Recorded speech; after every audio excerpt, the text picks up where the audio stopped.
তোমার অনুমতি দেওয়ার জন্য যাতে আমি তোমায় এটা পড়াতে পারি।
নম্রতা, আমি কি এই বাচ্চাটাকে আমার পরিচয় দিতে পারি?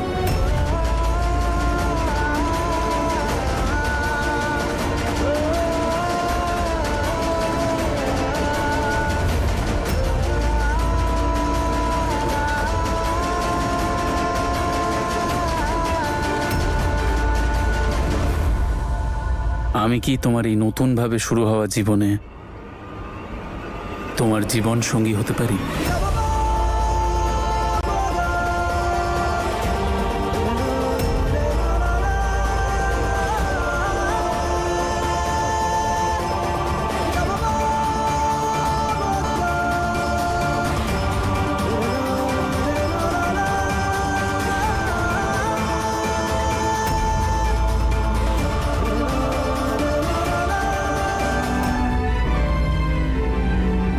নম্রতা, তুমি আমার মনে সেই অনুভূতিটা আবার জাগালে যাকে আমি বহু বছর ধরে আমার থেকে দূরে রেখেছিলাম।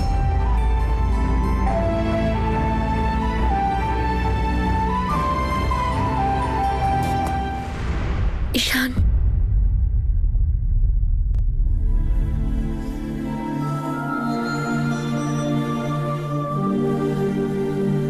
তুমি হয়তো আমাকে পুরোপুরি আপন করে নিয়েছো, কিন্তু এত বড় বিশ্বাসঘাতকতার পর আমি তোমাকে কতটা বিশ্বাস করতে পারবো সেটা আমি জানি না।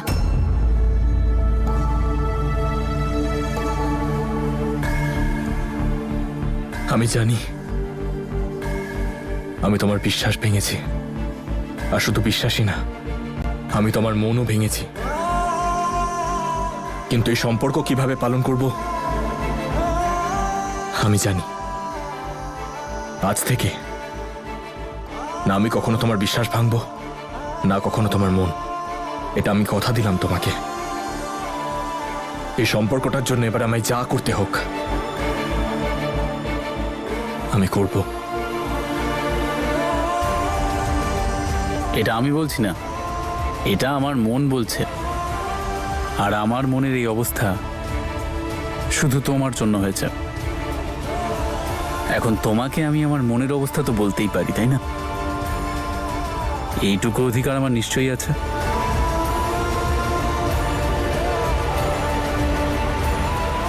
তোমাকে এক্ষুনি উত্তর দিতে হবে না।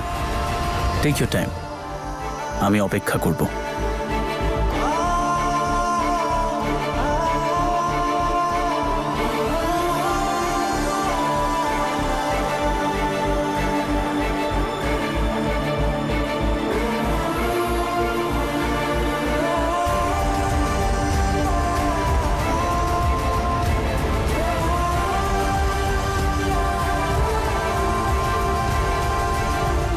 হয়তো সবাই বলে আমি মমের থেকে একদম আলাদা, কিন্তু বিষয়টা যদি আমার স্বামী আর আমার বিয়েকে কেন্দ্র করে হয় তাহলে হয়তো আমি মমের থেকেও বেশি ভয়ঙ্কর হয়ে উঠতে পারি।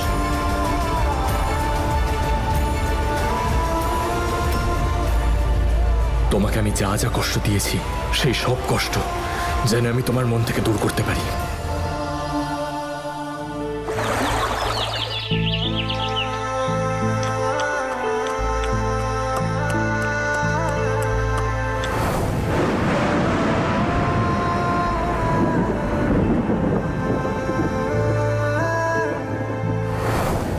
যখন এবার নতুন করে আমার জীবনটা শুরু হচ্ছে আমারও পিছিয়ে যাওয়া উচিত নয়।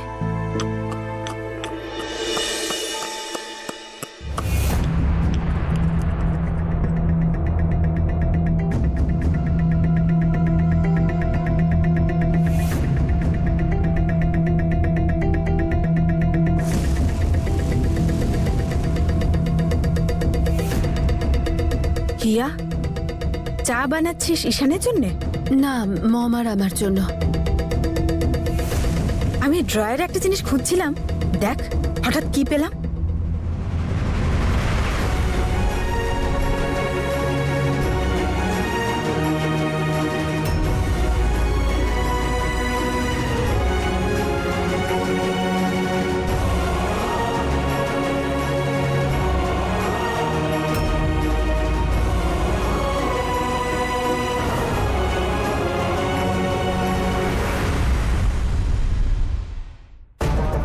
সত্যি একদম ঠিক বলেছিলি তুই। তুই নম্রতাকে আমার চেয়ে বেশি ভরসা করিস। ইনফ্যাক্ট তুই আমাকে একদমই ভরসা করিস না।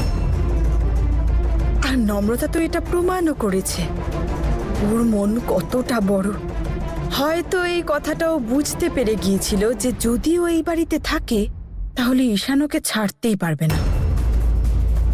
সেই জন্যই হয়তো এখান থেকে ও নিজেই চলে গেল।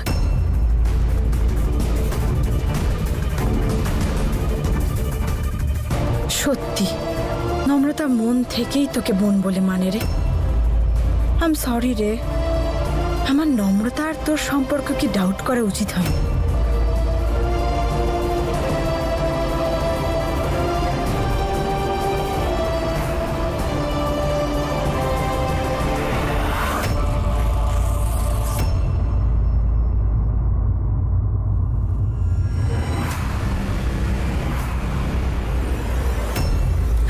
আরে কি করছিস হিয়া? আমার হাতটা পুড়ে যাবে।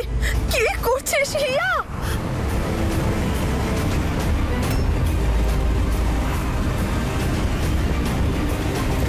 হিয়া, হাতটা পুড়ে যাবে আমার। আগুন লাগাতে গেছিলে না তুমি? হাত তো একটু পড়বেই। হিয়া, আমার হাতটা ছাড় হিয়া।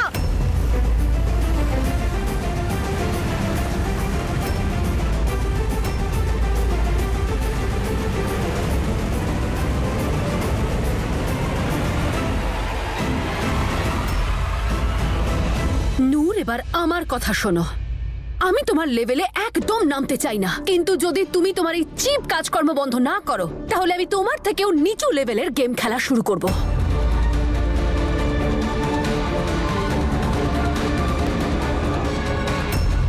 বলেছিলাম না এই বাড়িতে আর নম্রতার নাম কেউ নেবে না, তাও তুমি ওই একই কাজ করলে। এইবার তোমাকে ওয়ার্নিং দিয়ে ছেড়ে দিচ্ছি নূর, কিন্তু মাথায় রেখো এই বাড়িটা এখন আমার স্বামীর নামে হয়ে গেছে। যদি আমার মাথা আবার গরম করে দাও তাহলে তোমাকে তুলে ছুঁড়ে বাইরে ফেলে আসবো। তুই আমাকে হুমকি দিচ্ছিস? তুমি এটা হুমকি ভাবো, অ্যাডভাইস ভাবো, তোমার যেটা ভাবতে ইচ্ছে করে ভাবো, কিন্তু একটা কথা মাথায় রেখো যে এবার থেকে তোমার মুখটা শুধু খাওয়ার সময় যেন খোলে।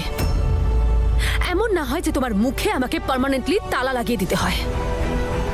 আন্ডারস্ট্যান্ড? You better understand.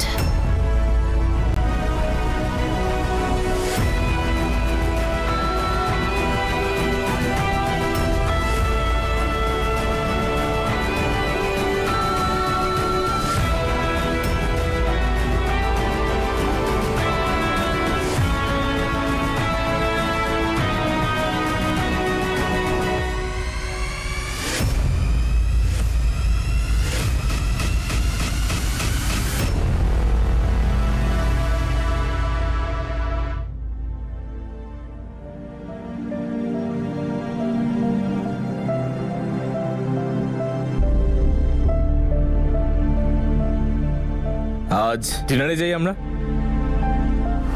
দেখ হঠাৎ কি পেলাম। না, অন্য কোনো দিন।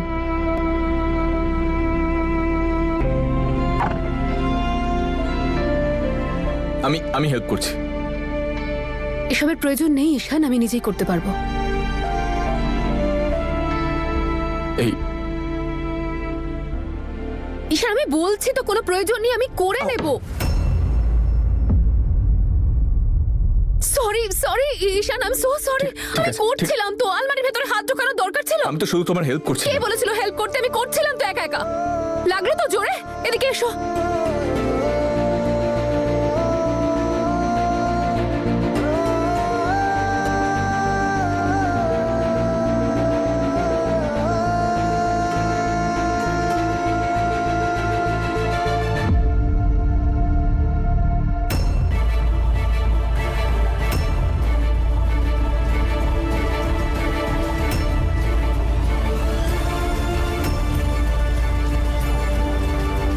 আমি আইস নিয়ে আসছি।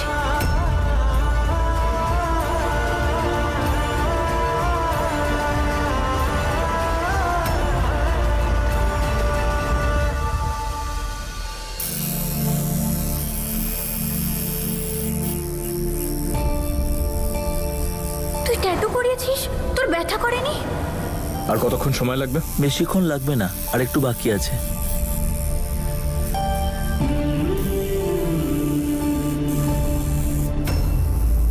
কোনো চিহ্ন যেন থেকে না যায়, সব মুছে দিন।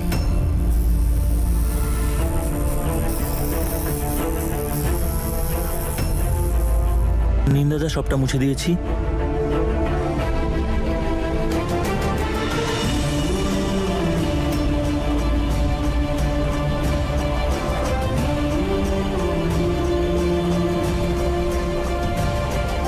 লিখুন এবার,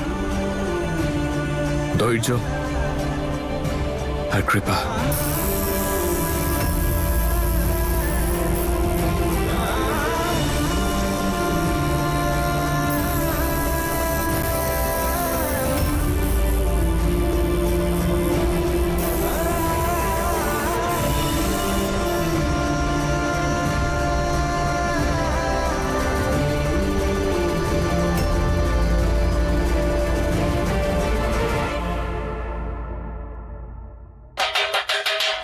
good news, good news, good news আছে, একটা গুড নিউজ আছে, শোনো। আরে অভিনন্দন অভিনন্দন অভিনন্দন, আপনাকে অনেক অনেক অভিনন্দন। আপনি আর আমি ঠাকুমা হতে চলেছি।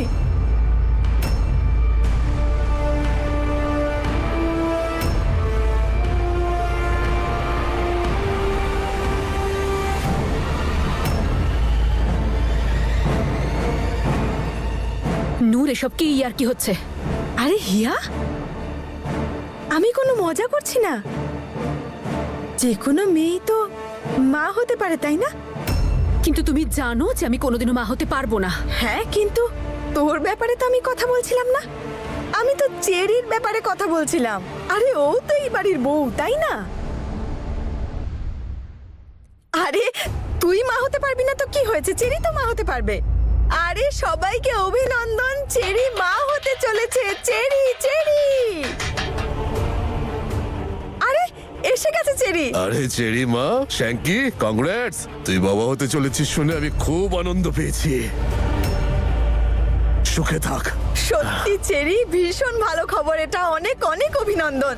আমাদের এই ফ্যামিলিতে বাচ্চা হতে চলেছে। আমি বলি কি, এই পুরো মোগাতে আমরা মিষ্টি বিতরণ করব। হ্যাঁ,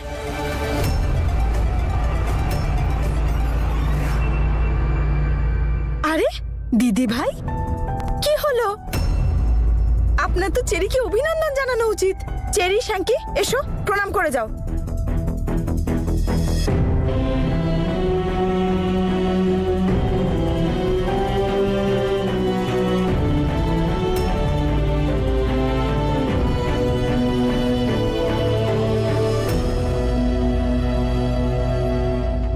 ভালো কো তোমরা। থাক থাক।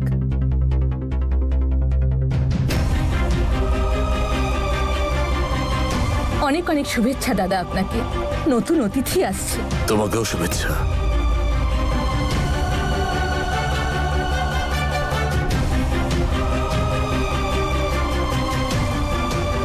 কনগ্রাচুলেশনস।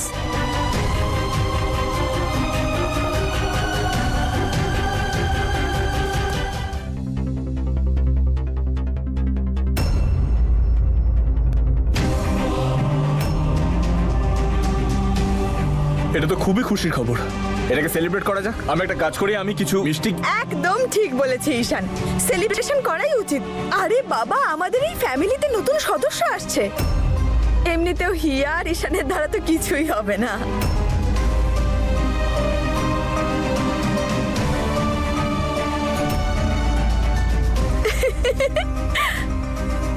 আরে দিদি ভাই, আপনার কি হলো?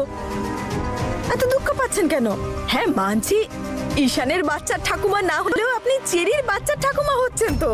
এবার ওকেই আপনি নিজের মতো করে মানুষ করবেন আর আপনার মনের ইচ্ছা পূরণ হবে। না না, আমি ওদের দুজনের জন্য সত্যিই খুব খুশি, কিন্তু যদি আমার ঈশানও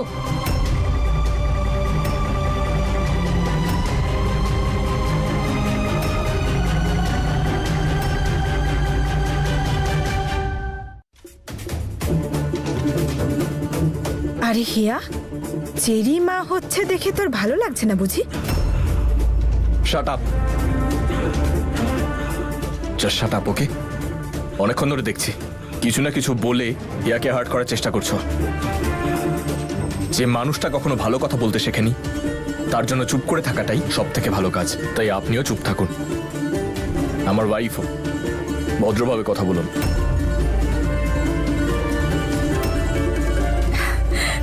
শুনতে খারাপ লাগলেও কথাটা তো সত্যি ঈশান, যে হিয়া কখনো মা হতে পারবে না আর আমি কখনো নাতির মুখ দেখতে পারবো না। আর আমাদের বংশ কখনো এগোতে পারবে না।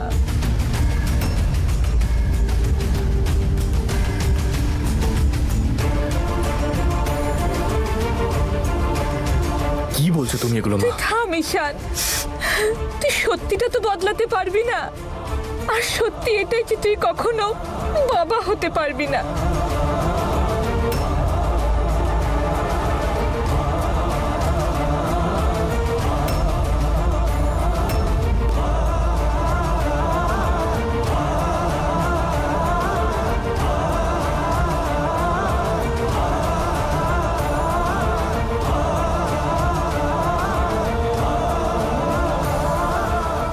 তুমি এত চিন্তা কেন করছো?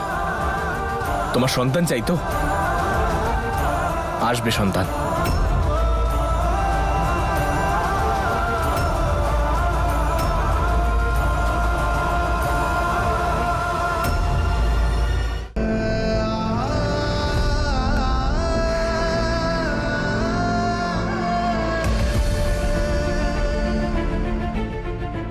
নম্রতা, তোমার বাচ্চার হার্টবিট শোনো।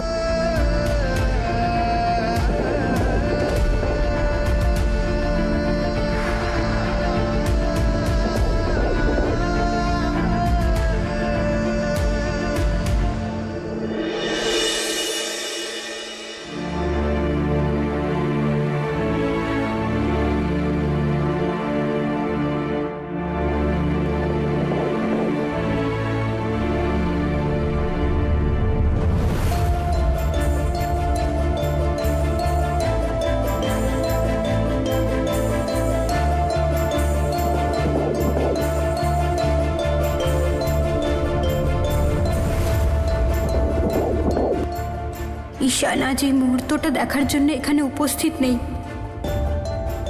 ও তো জানেও না যে ও বাবা হতে চলেছে।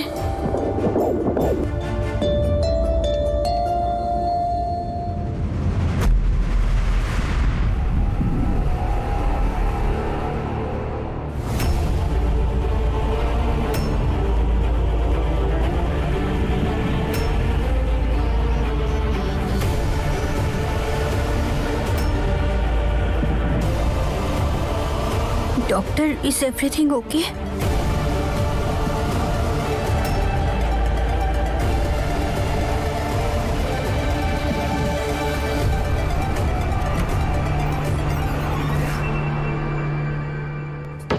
ডক্টর, সব ঠিক আছে তো? বেবি,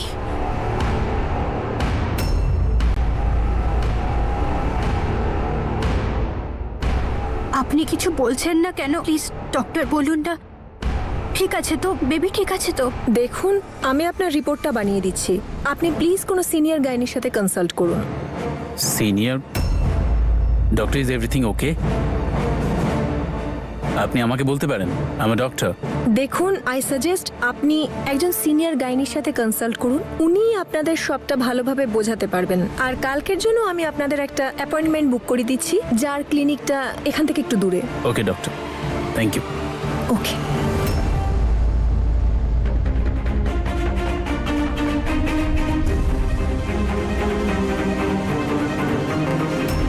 হ্যালো ঝাঁসির রানী, কি হয়েছে?